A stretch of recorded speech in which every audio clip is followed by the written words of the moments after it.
Charles, welcome to the show, buddy.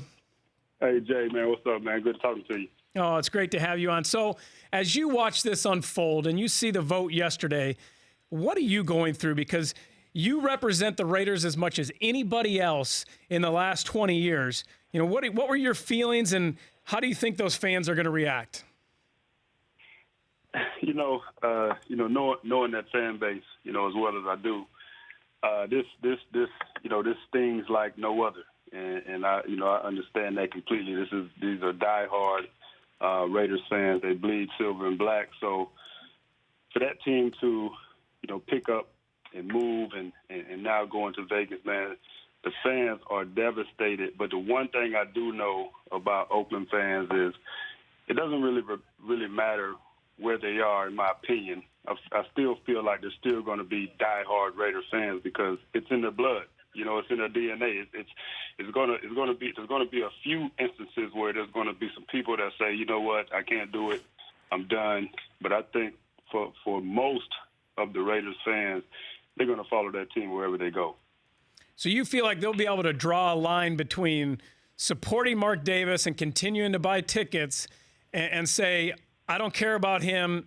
I'm so much of a Raider fan. I believe in this team. They got a great young nucleus. They're going to be a great team again. I'm going to still go to the stadium and support this team. I think the most important point you just made is you look at this team. You look at what they have, the young nucleus that they have, franchise quarterback in Derek Carr. They got a defensive player of the year by the name of Khalil Mack. Reggie McKenzie is there. He's been doing great things since he got there 3-4 years ago. Jack Del Rio, he's a coach that's on his second time around as a head coach. He knows what he wants, what he needs as a coach. So you have a very good team, young nucleus, very good product in the Oakland Raiders. I think it would be easier for people to dismiss this team if they were, the 4-12, the 4-12 Raiders, the 3 and whatever 13, Raiders, so 3-13. So this is a fan base that I think they will rally behind these players because it's not the players. The players didn't do it. I mean, you're not necessarily trying to take it out of the players, and you don't blame those guys. I mean, they got to go where the team goes. So I don't think there's going to be an issue as far as that's concerned. If you were advising the Raiders and they asked you, Charles Woodson, what do you think we should do? Should we continue to play in Oakland this year, next year, or should we just make the move and go to Las Vegas? What's your opinion on that? I think this is the last hurrah. And like I said, I really believe that the fans there, regardless, are going to rally behind the Oakland Raiders. They got they're signed for one more year, I believe. There's another option after that. I believe you go ahead. Like I said, the fans, I believe they'll be behind it. You play there for the next 2 years. I don't feel like they should just rip it up right now and take off, which I know that's probably an option. That's probably something they're looking at beyond this year. But I think you play the last couple of years there and give the fans their last 2 years. Well, that's good. I hope that's the way the fans respond to it. I hope that's the way they feel about it because it is a great young team, and it's a fascinating team. They got a ton of talent.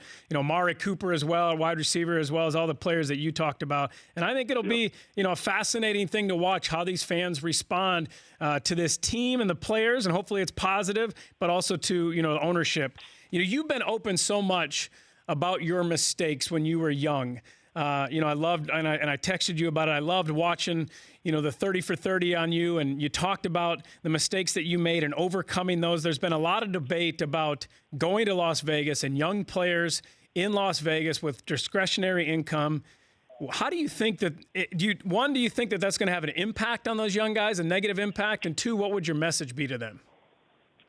Yeah, Jay, I mean, you can't get around the fact that it's going to have an impact on players, young and old. It's going to have it could have an impact on people in the organization. I mean, that's just how life is. But if you're going to tell me that no team can play in a place where there's temptations and there's gambling or there's nightlife, then the Miami Dolphins got to move. Sure, New Orleans. The New York Giants, the Jets, they need to move. Chicago Bears need to move.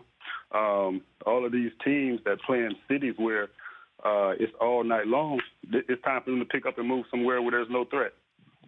So, yeah, Vegas has all the bells and whistles, and I get that. And as a young player coming in, look, like you just mentioned, I came to Oakland. I was a young player, a lot of money. Yeah, I got into trouble and mischief as a young player in Oakland. Nobody was talking about it was because of the city. Sure. So there's some things you're not going to be able to get around. There's going to be some young guys coming in immature with a lot of money that are going to make some mistakes. But that's mistakes anybody would make. If you're a young businessman and all of a sudden you're 21 years old, you're very bright, you get a $6 million bonus, your first bonus, what do you think you're going to do if you go to Vegas? You're going to blow a little money. So everybody puts these things on NFL players or NBA players or whatever as if they're different than any other human being, in the world, and that's not the case. Well, that's a good answer. And you'd be the perfect guy. They should bring you in to talk to him. I hope they do that because, I respect you so much. What you did at Mott Children's Hospital, donating $2 million, I think, that's been talked about a little bit, but not enough. Not enough because it wasn't just for you. It wasn't just your money that you donated. It's your time. You've been engaged. You and I have done a number of events for them. And speak about why that matters so much to you, having an impact and trying to give back to Ann Arbor and to that hospital in general. Well, Jay, I think it was always in my heart to do it. I feel like I had great examples growing up, especially my mother. My mother was always trying to do for others. There were others, and there were people in my mother's life who helped her out along the way. So I always had great examples of giving back, giving forward, however you want to put it. And so as you talk about the NFL and these young guys, going into the situation in Vegas where it's going to be a lot of temptations, a lot of things to, overcome. I feel like if a player can, get to the other side, as I said, I was able to go through some things, but get to the other side to where I can get to a point to where I learn from those mistakes and I'm able to move forward and make better decisions. You hope that each young player could get to that point, get to the other side to where they're making better decisions as far as their life is concerned, and then going out and helping others. So, as far as the hospital, that hospital, Jay, you've been there, and I always tell people, you never get it until you get it, and it happened for me at that point to where I decided that I would pledge, the $2 million to the hospital. And it's been, one of the great joys of my life, just being associated with the hospital and the people and the nurses and the doctors and all the people that are there, the people that as well. So, the young players, you just hope they get it, at some point. And, yeah, I definitely, for the Raiders, I'm always going to be ready and willing to go there and talk to those players about whatever. If Mark calls me, Jack calls me, Reggie calls me, I'm there because they gave me a chance twice in that organization. Well, they'd be fools not to bring you in every year, every time to talk to not only the young players but all the players there because you're the best, Charles. I appreciate you coming on. You can find Charles on NFL Countdown with new host Sam Ponder on Sundays on ESPN starting in September. Charles, you're doing a great job. You're going to be better in your next career than you were in your Hall of Fame career with the Raiders and the Packers and obviously at Michigan winning a Heisman. Wish you the best, bud. Thanks for coming on. Hey, Jay, appreciate it, man. Good job on the show, man. Thanks, bud. The Rich Eisen Show, weekdays at noon Eastern on Audience.